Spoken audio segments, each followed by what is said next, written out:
బాధతోటి రాజకీయ పార్టీలో ఆ వంతు మేము ప్రజల పక్షాన్ని నిలబడాలనే తపనతోటి పవన్ కళ్యాణ్ గారి నాయకత్వంలో జనసేన పార్టీని మేము ముందుకు తీసుకెళ్తున్నప్పుడు తూర్పుగోదావరి జిల్లాలో ఇటువంటి సంఘటన జరగడం చాలా బాధాకరం.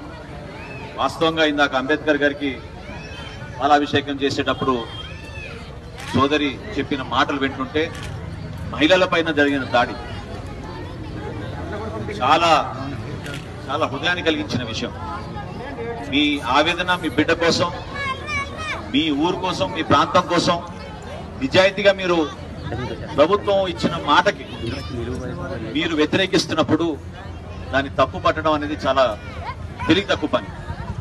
రాజకీయాల్లో ఇది ఎన్నికల సమయం కాదు. దయచేసి మీ అందరికి గుర్తు చేస్తున్నా, చాలా మంది పార్టీల గురించి మాట్లాడుతున్నారు. పార్టీల కోసం, ఓట్ల కోసం మేము రాలేదు ఇక్కడికి. జిల్లాలో ఉన్న ప్రతి రాజకీయ నాయకుడు జనసేన పార్టీ నుంచి ఈ రోజు దూరం దూరం నుంచి కదిలి వచ్చారు మీకు అండగా నిలబడడానికి. ఇక్కడేమి పోటీ చేసే వ్యక్తులు కాదు వీళ్ళు. మీకోసం, మీకు అండగా నిలబడడానికి కోసం చాలా దూర ప్రాంతాల నుంచి మా నాయకులందరూ కూడా కదిలి వచ్చారు. ఎందుకంటే పవన్ కళ్యాణ్ గారు అది రోజున మేము పిఎస్సి మీటింగ్ జరుగుతున్నప్పుడు నానాజీ గారు ఇది ప్రస్తావించగానే దాదాపు 10 నిమిషాలు ఈ సమస్య గురించి ఆయన తెలుసుకున్న తర్వాత ఒక నిర్ణయం తీసుకున్నాం. అదే రోజు నిర్ణయం తీసుకున్నాం, మీ అందరికీ భరోసా ఇవ్వడానికి కోసం. గతంలో జగన్మోహన్ రెడ్డి గారు ఈ ప్రాంతంలో పర్యటించి మిమ్మల్ని అందరినీ రెచ్చగొట్టి ప్రత్యేకంగా మిమ్మల్ని అందరినీ కూడా ఆదుకుంటారని హామీ ఇచ్చారు. సరే, నేను వ్యక్తిగతంగా నేను విమర్శించడం లేదు. ఇక్కడ ఈ రోజు ఆయన ముఖ్యమంత్రి అయ్యాడు కాబట్టి నేను ప్రశ్నిస్తున్నాను మీ తరఫున. అవునా కదా? ఇక్కడ పార్టీ ఎవరనేది ఏ ఎమ్మెల్యేనో, ఏ మంత్రో, ఏ ముఖ్యమంత్రి మాడిందని కాదు. మీ అందరి తరఫున ఆ రోజు భరోసా ఇచ్చి మీ తరఫున పోరాడతామని చెప్పిన వ్యక్తి మరి ఈ రోజు మాట మార్చేస్తే ఎంత బాధ కలిగిస్తుంది ప్రజానికానికి మీరు అర్థం చేసుకోండి. మీరందరూ కూడా ఎంతో ఆవేదనతోటి, మరి పోలీస్ శాఖను కూడా మనం ఏం అనలేము. ఎందుకంటే అదొక ప్రభుత్వంలో ఎవరున్నా కూడా చాలా అసహ్యంగా ఒక డిపార్ట్మెంట్ ఉపయోగించుకుంటున్నారు. చాలా బాధ కలుగుతోంది. ఎందుకంటే నేను కూడా 40 సంవత్సరాల నుంచి మన తండ్రి గారి నేను చూస్తున్నాను రాజకీయాల్లో. పరిపాలన అనేది ఈ విధంగా ఇప్పుడు జరిగేది కాదు. దౌర్జన్యంగా కావాలని కొంతమంది ఉపయోగించుకుని, కావాలని కొంతమంది మీద కేసులు పెట్టి, ఇప్పుడు ఈ రోజు సోదరుడు ఇచ్చాడు నాకు గణేష్ కేసుల గురించి. మరి కేసులు సెక్షన్లతో సహా చదివాడు జగన్మోహన్ రెడ్డి. ఆ రోజున అటెంప్ట్ మర్డర్ కేసులు కూడా పెట్టారని చెప్పాడు ఆ రోజున సభలో. నేను చూశాను రాత్రి. మరి ఎందుకు ఈ రోజున మరి అదే సెక్షన్లు పెట్టారు? మనం ఎందుకు ఆ సెక్షన్లు ఈ రోజున పెట్టారు? మళ్ళీ మరొకసారి మన మీద అనేది మనం ఆలోచించుకోవాలి. ఖచ్చితంగా రేపటి రోజు మీ బిడ్డల్ని, మీ గ్రామస్తుల్ని పరామర్శించడానికి రేపు సబ్జెక్టులకు వెళ్తాం, అండగా నిలబడతాం. జనసేన పార్టీ నాయకులు ఎప్పుడు కూడా మేము చేసే పోరాటానికి ఒక నిజాయితీ ఉంటుంది, చిత్తశుద్ధి ఉంటుంది. ఓట్ల కోసమో రాజకీయ లబ్ధి కోసం కాదు పవన్ కళ్యాణ్ గారు రాజకీయాల్లోకి వచ్చింది. ఇది వాస్తవంగా మనం అర్థం చేసుకోవాల్సింది ఏంటంటే, ఒక ఉద్యమం జరుగుతున్నప్పుడు కొన్ని సమస్యలు మనం ఎదుర్కోవాలి. మానసికంగా ఇబ్బంది పెడతారు, శారీరకంగా ఇబ్బంది పెడతారు, అనగదొక్కడానికి అన్ని విధాలుగా ప్రయత్నం చేస్తారు. కానీ మనం నిలబడాలి.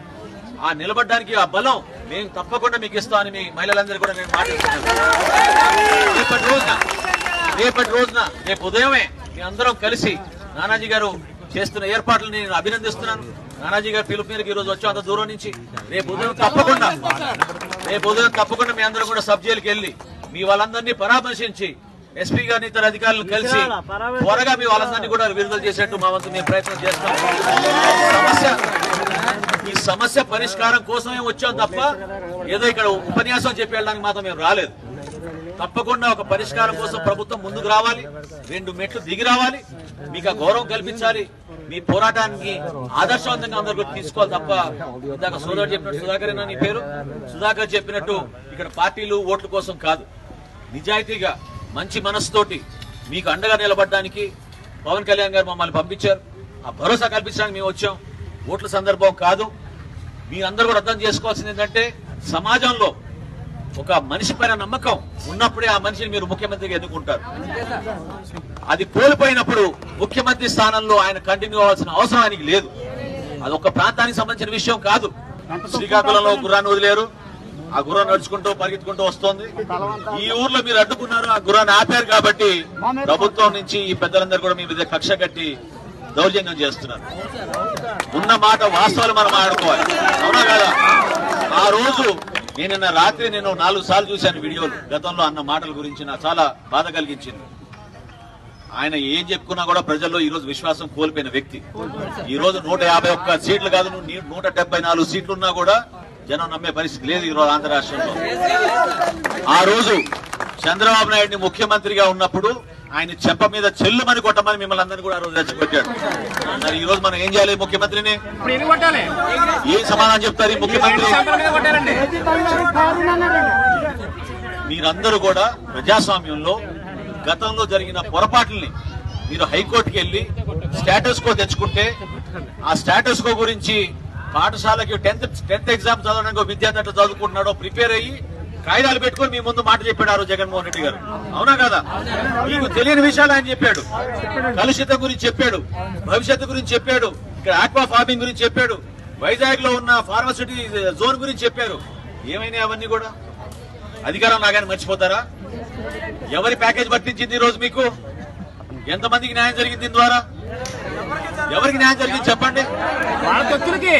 ఆయనకి ఆశ్చర్యకరమైన విషయం ఏంటంటే 30-40 వేల మంది ఆధారపడి ఉన్నారు ఈ రోజున. ఆ కుటుంబాలను ఆదుకునే విధంగా ఇక్కడ ఒక పరిశ్రమ ఉంది. వాళ్ళందరికీ కూడా ప్రభుత్వం నుంచి అండగా నిలబడాలి. ఓట్ల కోసం ఇంకెన్నాలండి? ఓట్ల కోసం ఏమైనా అబద్ధాలు చెప్పుకుంటూ ఉంటావా? ప్రజా జీవితంలో మీరందరూ కూడా విశ్వాసం కోల్పోయారు. ఈరోజు మీరు కోలుకునేది ఏంటి? ఒక మంచి నాయకుడు కాదు. ఎవరు ఆ నాయకుడు వచ్చి మా వెంట నిలబడతారని మీరు అంటున్నారు. నేను మీకు మాట ఇస్తున్నాను, మీకు అండగా నిలబడడానికి పవన్ కళ్యాణ్ గారు వస్తారు. ప్రతిరోజు సమయం కేటాయిస్తాం మన ప్రభుత్వానికి. కేవలం 10 రోజులు. నిన్న మంత్రి గారు అన్న మాటలు మీరు ఒకసారి రాత్రి చూస్తుంటారు టీవీలో. ఎవరిని మభ్య పెడుతున్నారు? మీ ముఖ్యమంత్రి అన్న మాట ఏంటి? ఆ రోజున ఈ ఫ్యాక్టరీ మూసేద్దాం అన్నాడు, కట్టాల్సిన పరిస్థితే లేదన్నారు, బంగాళాఖాతాలు కలిపేద్దాం అన్నాడు.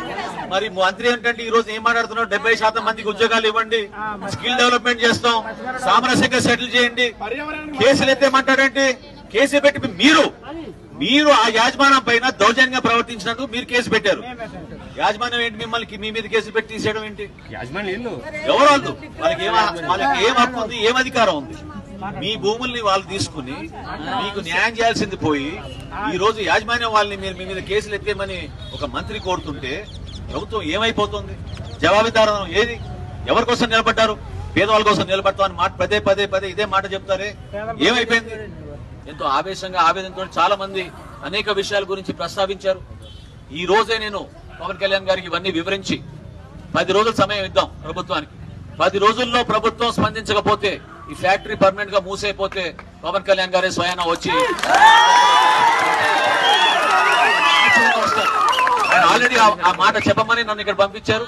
తప్పకుండా మీ అందరికీ అండగా నిలబడడానికి జనసేన పార్టీ ఎప్పుడు ఉంటుందని మరొకసారి మీకు మనవి చేసుకుంటూ ఈ అవకాశం కల్పించి మీరందరూ కూడా నన్ను కదిలించిన విషయం ఏంటంటే నిజంగానే మహిళలు పాపం మనం అంబేద్కర్ గారిని గౌరవించడానికి వెళ్ళినప్పుడు అంబేద్కర్ గారి పైన వేసిన పూల మాలలు కూడా చింపేశారంటే ఎంత మూర్ఖులుగా తయారయ్యారో సమాజంలో బాధ కలిగిస్తుంది. ఎవరిపైన కోపం చూపిస్తారు చెప్పండి? ఎవరిపైన కోపం చూపిస్తారు చెప్పండి?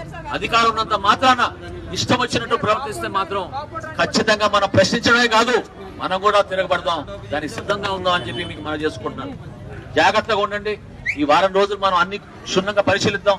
సమస్య పరిష్కారం కోసం ప్రభుత్వం ముందుకొచ్చి ఒక మంచి వాతావరణంతో మీకు ఆ గౌరవం దక్కిస్తే మేము ముందుగా అభినందిస్తాం. మాకేం ఇబ్బంది లేదు. ప్రభుత్వంలో ఉన్న పెద్దలు మేము అభినందిస్తాం సమస్య పరిష్కారం చేశారని. కానీ ఈ డొక్క తిరుగుడు వ్యవహారంతో కావాలని మభ్య పెట్టడానికి ఉద్యోగాలు ఇస్తామని, ఇంకేదో రకరకాల స్కిల్ డెవలప్మెంట్లు చేస్తామని, కేసులు ఎత్తేస్తామని ఈ విధంగా మాట్లాడితే మాత్రం సహించేది లేదు. 10 రోజుల సమయం కేటాయిద్దాం. తప్పకుండా జగన్మోహన్ రెడ్డి గారు దిగి రావాలి, ఈ సమస్య పరిష్కారం జరగాలి. నేను మీకు మాట ఇస్తున్నాను, మీకు అండగా నిలబడడానికి పవన్ కళ్యాణ్ గారు వస్తారు. ప్రతిరోజు సమయం కేటాయిస్తాం మన ప్రభుత్వానికి. కేవలం 10 రోజులు.